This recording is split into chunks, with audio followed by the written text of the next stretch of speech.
Началото на края. Това е едно много специално четене, точно на 17 февруари, когато се отваря коридора, нарича се портал. От 17 февруари до 3 март очаквайте неочакваното, т.е. съдбовни промени, ситуации, които ще се задействат, които ще бъдат, няма да можете да им повлияете, просто ще трябва да ги изживеете, които ще зададат началото на приключване на един двугодишен период. Затова наричам това четене началото на края, защото днес, въпреки че е китайската нова година, официално влизаме в годината на огнения кон, всички вече сте се закичили с рубини, сапфири, цитрини. Искам да ви кажа, че е много важно днес да се научим да пускаме началото на края. Какво ще пуснем днес? Събитията ще бъдат неподвластни на контрол. Просто ако не сме успели до сега да се освободим от токсични хора, от работата, която ни носи удовлетворение, Вселената по някакъв начин ще ни принуди да го направим.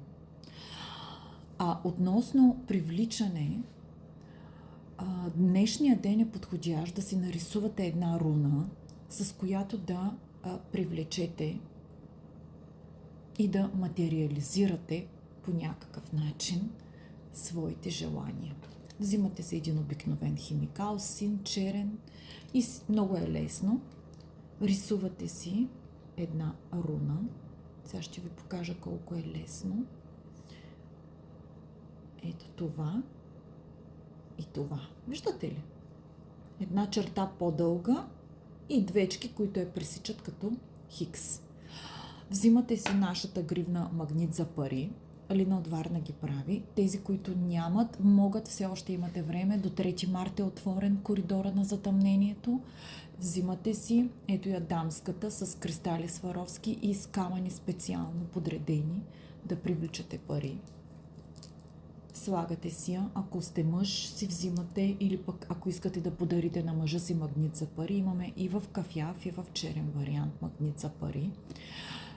Те са регулируеми, така че не се притеснявайте за дължината. И след като си нарисувате руната на лявата ръка, си слагате гривната магнит за пари на дясната, за да ви задейства, да може да активирате, защото на лявата стоим пасивни. Така че това е един от ритуалите, които може да си направите днес. Аз съм с гривната, която специално създадохме за 8 март за дамите. Нарича се 8 март, тематична гривна, пълна с гранат. Много красива, така че побързайте, имате време все още да си я поръчате. Да видим какво пускаме. Началото на края. Какво пускаме? Началото на края. Какво пускаме?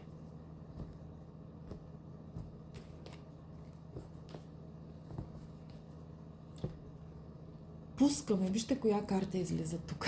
Точно когато отказваме да пуснем, Таро казва, че дори да отказваме да пуснем, Вселената по такъв начин ще ни поднесе, ще ни отвори очите да видим нещо, което отказваме да видим.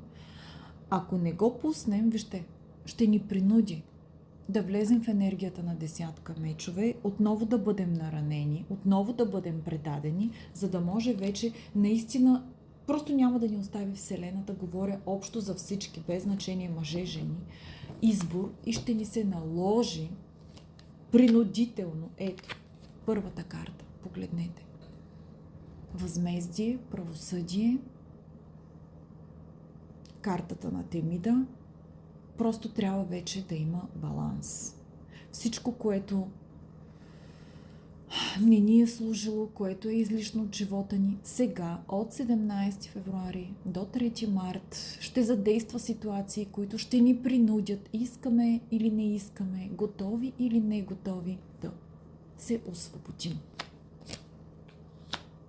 Ето, миналото. Миналото трябва да приключим. Погледнете съчетанието. Кулата инцидентно, неочаквано ще ни се наложи да пуснем хора от миналото, които отказваме да пуснем или които по някакъв начин са напомнили за себе си. Това, което ще ни се даде да видим, ще бъде лъжата, изневярата. Погледнете. Вселената ще ни покаже кога някой ни лъже, някой ни мами и това вече няма да даде. Ето, погледнете картата на изневярата, двете голи тела, дявола, изкушението. По никакъв начин няма да остави съмнения. И на вас ви се дава, на всички хора, които успеят да приключат до няколко месеца с тези токсични отношения по дявола, им се дава нова любов. Но сега не е време за нова любов. Сега е време да се осъзнаете, време да пуснете миналото, да се освободите и да направите място от този манипулатор тук, който досега е в живота ви, да направите място за човек, който умее да обича, да дава и всичко да бъде споделено. Всичко, което трябва да знаете, сега по един или друг начин Вселената ще ви го покаже. Ще боли, да, ще боли. Но през болката растем. Ако няма болка, как ще осъзнаем, че това нещо не е за нас? Ще има болка. Но тя ще бъде изчистваща болка, осъзнаваща болка, за да може наистина вече да пуснем. Много силен период е сега и за лично таро четене. Много силен период.